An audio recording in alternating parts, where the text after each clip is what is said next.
في يوم الأحد الموافق 13 يناير في الساعة ما بين 6 و7 مساء تم اقتحام مدرسة أبو جندير الثانوي الملحقة بمدرسة موسى سيف النصر الإعدادية من قبل بعض الأفراد الملثمين، وتم الاعتداء على عاملين الحراسة، وتم الاستيلاء على أوراق الإجابة الخاصة بالامتحان الصف الأول والثاني الثانوي باستثناء بعض المواد، وتم حرقها فوق مخزن الأساس القديم.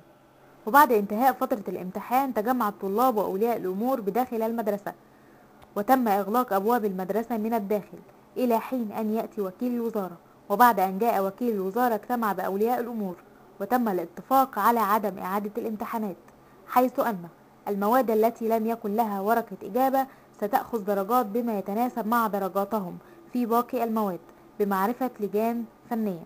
وبعدها تم التحقيق من قبل المباحث والنيابة، وذلك يوم الأربعاء، وتم إخلاء سبيل مدير المدرسة لعدم وجوده في المدرسة أثناء الواقعة، وتم إخلاء سبيل عامل واحدا ويدعى محمد طلعت، والتحفظ على العامل الآخر ويدعى رجب محمد مهدي.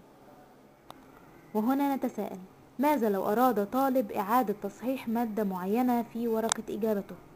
لماذا لم تصر التربية والتعليم على موافقتها بإعادة الامتحانات؟ ولماذا أيضا تم إجبار أولياء الأمور على التوقيع بعدم إعادة الامتحانات؟ لماذا تحاول التربية والتعليم إقناع الرأي العام بأن كل المواد التي تمت سرقة ورقة إجابتها كانت مرصودة بالكنترول شيت؟ وفي ذلك الوقت تقول المدرسة ووكيل الوزارة إن المواد التي لم ترصد ستحسب درجتها حسب متوسط الطالب العادي. دي اللي حصل عليها أمل عمر، فريق أخبار الفيوم، ثانية بثانية.